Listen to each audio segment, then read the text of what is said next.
Welcome to the Tattoos with Intention podcast, or welcome back, I should say. I'm your host, Mark Nara, and in this episode, I'm going to rekindle the conversations that we've had here in regards to intentional tattooing and unpacking the tattoo paradigm. So I did the first episode back in 2018, and up until 2020, there have been about 7 or 8 guests, and most of them have been intentional tattoo artists in their own right. But what is it exactly that we're doing as intentional artists? What is our intention? And our clients, what is it that they intend to achieve with their tattoos? I feel inspired to share some reflections with you in regards to what's unfolded for myself over the past 3 years, to shed some light on my hiatus and also my motivations for jumping back into the podcast and back into the social media space. And I don't want this just to be an episode of me talking about myself, but I think some context to help correlate the thoughts that I'll be sharing is definitely necessary. Also, at the end, I have a super hot tip for anyone that's getting or giving tattoos, guaranteed to make your tattoo experience way better. And I'm going to also cover some of the up and coming events and booking information if you want to get tattooed by myself. I'm going to break this podcast into chapters so that you can take some reflection when you feel necessary, or you can jump through and see what else is being said later on in the conversation.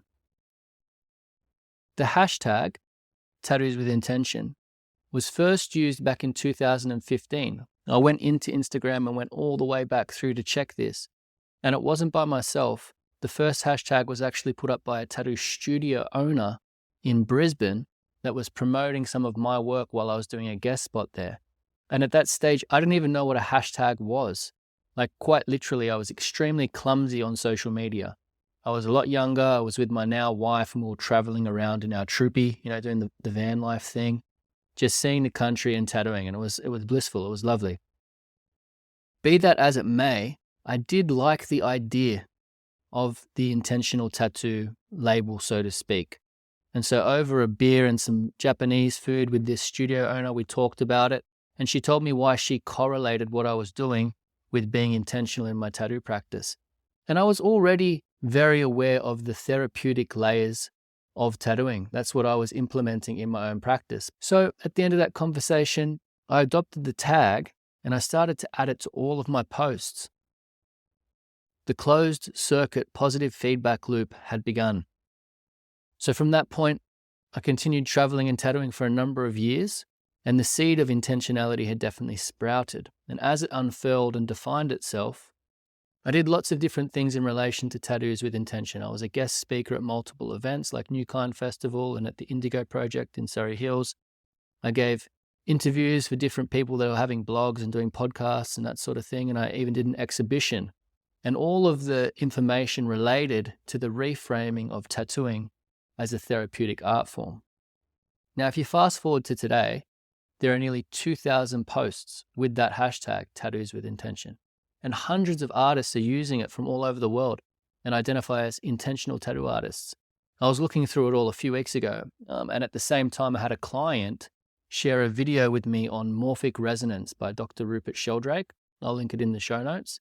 And now, whether that's accurate or whether it's pseudoscience, it's up to you to think what you will. But I was amazed. I could see that there was a very porous situation happening within the tattoo field, within the industry, and it made me happy. It truly did. I was smiling. I thought, oh, great, there's more awareness. And as I started to engage with all of this content, I had to start to seriously contemplate, is there more awareness? Or is there just a synergistic process taking place here? Not necessarily more awareness, but just a new form, a new mimicry. So that little seed has grown into a sapling now, that's for sure. And in regards to myself, I ended up opening a private studio in Tasmania. I operated there from 2017, 2019. And in that time, the experience I had there, it was my home and the studio was downstairs. I had it council approved, and people started coming to get tattooed there, and it was very focused, private, intentional, great. And it provided an experience that I really needed at that time, which was to know that I'll always be supported if I'm doing good work. And I thought that I'd need to establish a new clientele at that time, but I was humbled on reflection to see that 90% of my work in that period actually traveled from the mainland of Australia to Tasmania or from overseas. And everyone actually really embraced it too. People enjoyed taking the time out, having to get away from their ordinary life and come in and focus on the reason that they were there. So I ended up leaving Tasmania, closing that studio. My family grew, another child, etc.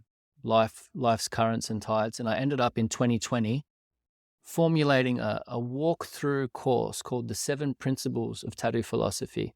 And I opened up a new studio. I opened a therapeutic tattoo practice. I had about 60 people who went through the coursework, and I had close to 200 people join a spin-off of that course, which was an online community, including a really large portion of artists. And lots of beautiful things happened in that course for people, and it allowed me to extrude all of this information and put it together in a really succinct way for them and for myself to see. But my vision of that studio and the reality was so paradoxical that I ended up having the sensation of being pulled onto a stage and cast as a character in a sitcom that I didn't really want to play. And that caused me to recoil into a corner. I ended up observing from behind the curtains as I tried my very best to stay composed and to gather what information I could about what was taking place. So both the studio and the community were quite short-lived as I sank deeper into this contemplation and mapping of my own shadow, which also allowed me to zoom out, and I clocked a view of the greater tattoo and spiritual entities that inhabit this world.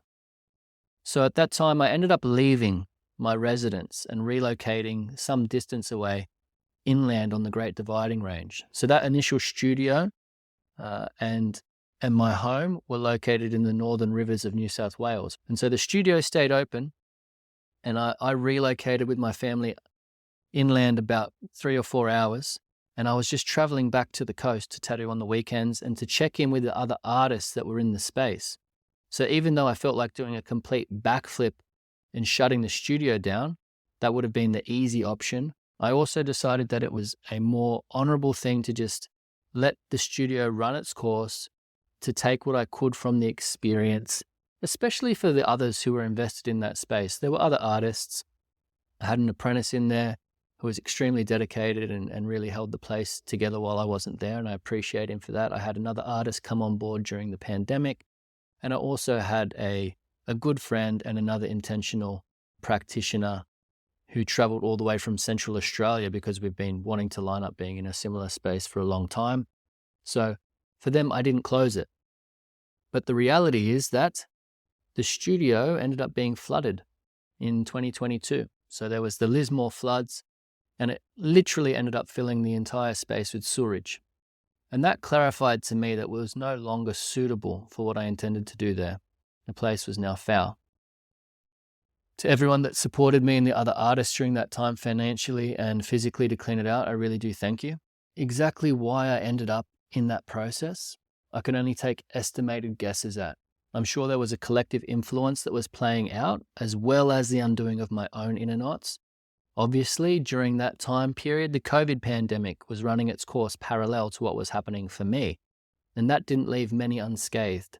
It was upturning a lot of weighty stones and revealing decaying layers that were seemingly unnoticed by most. But in an attempt to keep my story concise for you, I'll highlight the breakthroughs.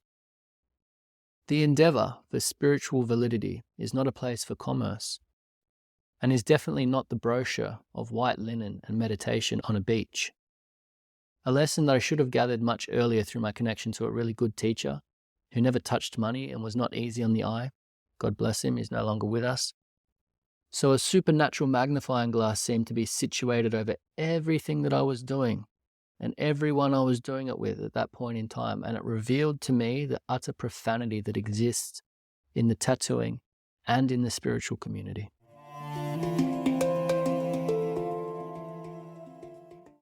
So, if you're getting tattooed intentionally, or if you consider yourself an intentional tattoo artist, let me just ask you to consider a few things. It's definitely good to be aware, to consciously engage in marking the skin, to be intentional. But all those words, they just seem grey to me now. Intentionality, awareness, consciousness. What are you actually doing? What's the result? What's the result for? What's your orientation as you move through time? How has the tattoos you've been doing or the tattoos you've been receiving changed your trajectory? Have you seen your intentions and where they've led you 5, 10 years from now? I'm doing it to remember something, to integrate an experience that I had, to mark a significant event, a change in my life, a transformation. I'm doing it to help people, to be of service, to make people happy, to record their stories, to make the world a better place. It is good to be working intentionally, if it's in a good way. But you aren't more conscious just because you say you are, and you aren't more aware just because you say you are. It's been my experience that a tattoo can be intentional and not necessarily good.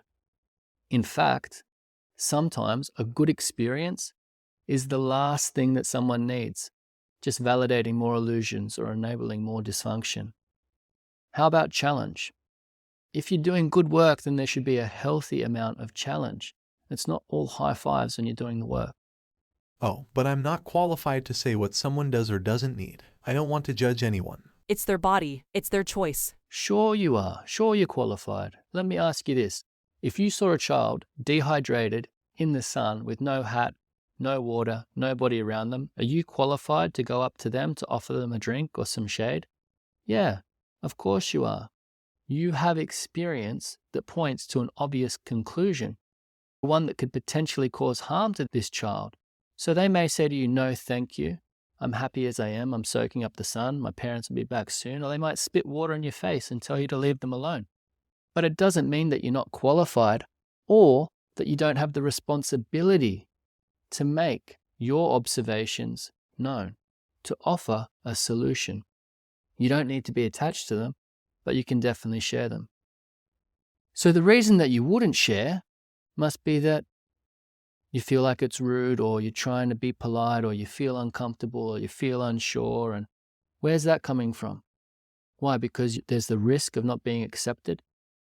When it comes from a good place, when it's credible, when it's proven, when it's true, a simple suggestion that might present something new or unseen can be extremely valuable, even life-changing to somebody. That's what I'm trying to do now. That's what the conversations I'm trying to have on this platform. It may create a new pattern of thinking. Why? What's my intention? What is good? What is not? What is pretending to be good? What is hiding behind good? Why do you even want to be good, be seen as good? What's your intention?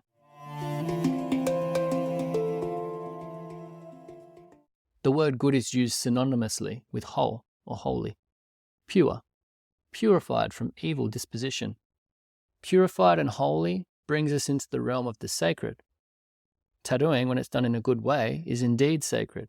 But let me back up a little bit and explain one of my comments earlier. I said that the tattoo industry is profane, and I do have a good reason for that. So I don't want to sit here and just point fingers at individuals, even though I really could. But what I do want to do before I dive into it is just say that I have an extremely healthy respect for artists in the tattoo industry, working diligently and humbly away in their corner of the world or in their corner of the studio, doing their very best to do technically clean and good tattoos for people. I've been there, and it was a very important time. I'm extremely grateful for that time in my career. So it's not because of you that I'm condemning the entity that is modern tattoo culture right now. To be profane means irreverent to sacred, proceeding from contempt for sacred things. It is polluted. It's rendered unclean, tainted with guilt, defiled, no longer pure. And participation in this industry is in most cases vulgar. Vulgar meaning that it's just practiced by the common people, used by all classes, public, low-level participation. And the very opposite to public is private. Private is separated from that which is common. This is the only way to participate in something sacred, a sense that's removed from society. There's a very real link between sacredness and secrecy. So to make tattooing sacred again, it must be consecrated.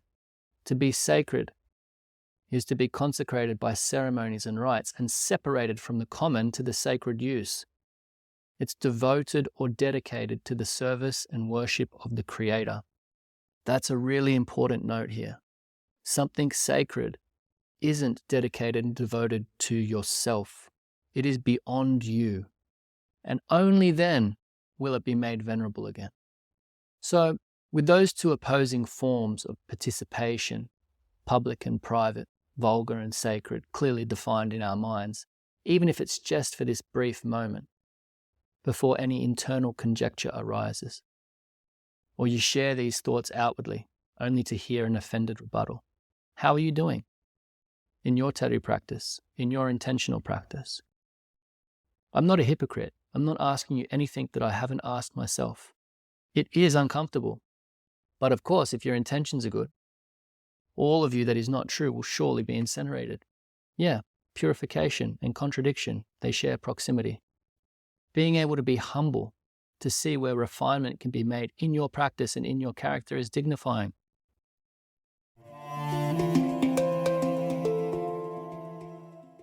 Here's my number one tip. After multiple renditions in regards to honoring my intentions to people and getting tattooed in a good way, leave the phone alone. Don't bring the screen into your session. Don't look at other people's tattoos and mimic them and ask for something like this or something like that. Don't take videos and photos during your tattoo sessions and share it to the world. Don't share unhealed photos of your tattoos or the tattoos that you've done for someone else, raw and open. Don't make it public. Your phone is the least sacred layer of interaction possible. You put up a photo and bloody Auntie Elle from South Australia can give you a pat on the back. An old mate from who knows where is just looking up while he's sitting on the toilet. It's all right for you to say that, now that you're already established. You've already got lots of followers and lots of clients, blah, blah, blah. Yeah, sorry, mate, you can't pull that one. Even though I have used Instagram in a vulgar way in the past, I started my apprenticeship and did a good few years working on my technical and social skill set well before the introduction of social media. I think I had some film camera photos that I got printed, and I scanned those in and put them on MySpace because I was a victim to this same thing. I wanted everyone to see what I was doing and be validated. But at that time I was doing pretty terrible tattoos, and there was super bad lighting and the camera didn't focus properly and there was Vaseline all over the arm. So, I was still at uni and still apprenticing. But tattooing still then, going back 15 years, it was only just rounding the corner into the level of acceptance that it has now. I was just on the cusp of it. Before that, it was super taboo. So I was there just on the cusp. And to be honest, if you can't just carry some conversations with those around you in real life or in the studio where you work and get enough work to sustain you, you're probably not doing a really good tattoo, or you probably need to develop a different skill set. Don't be scared to switch it off for a while and just observe what's happening and see if you can support yourself without it. Everyone gives so much power to social media these days. And look, I'm still using Instagram. Even though I haven't posted a photo of a tattoo in over 2 years, it doesn't mean that I won't. I've just been gestating on these insights that I'm sharing with you now. And I'm making sure that any movement that I make back into that space has been recalculated and is driven by my own internal algorithm. It's not the one that's feeding most. I think I'll probably go down the lines of healed and printed documentation of tattoos in the future. So keep an eye out for that, and that's my recommendation. I'll support you if you're a good artist doing that. A good friend of mine always says, don't make long-term decisions based on short-term emotional states. So if you're hearing things here and they're stirring or challenging you a little bit, bear that in mind. Take your time. Pay attention to what is actually happening for you and for those around you if you're an artist, and gather all the evidence of the case and find the truth. I know that what I'm saying isn't going to land for everyone, and that's probably the point, I guess. It's not for everyone. For the public, it's private, it's sacred. So if you hear this and you know deep down that what I'm saying isn't crazy and it's legitimate, then there's a bar being set for you. How can you conduct yourself in a way that accurately reflects who you're being called to be in your tattoo practice? What's the next level look like for you? Walk the talk.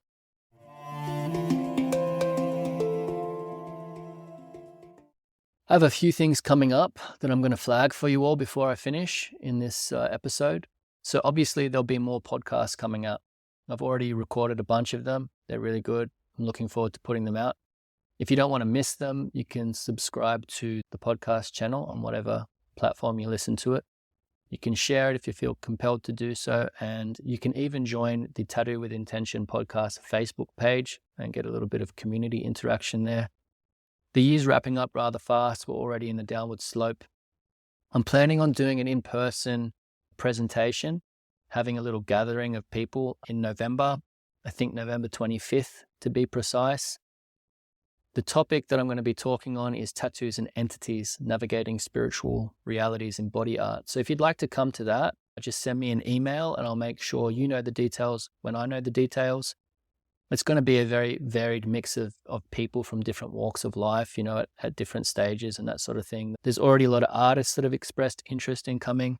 So if you're an intentional artist or you get tattoos and receive them in an intentional way and you want to meet some other people and hear some stories and just share space around a fire, definitely come along. And also there's still a handful of spaces to get tattooed by me before the year's out. The thing is, I'm located pretty far out now near a town called Inverell. It's in the New England area of New South Wales. Very blessed to be here. The place I've landed is amazing. If you're interested in coming out, there's accommodation here. It's provided to assist with people traveling, as it's a bit of a journey to get here for most. Usually it takes a day or so to get here. And you get to really drop in. I'm getting better at hosting people and really expanding the experience, stretching the time out so that you can get more out of it. And then also, if you're listening to this and you're thinking, hey, I'd really like to ask Mark some questions, maybe about my own tattoos or something else related, sure, email me. I enjoy hearing from people and assisting where I can.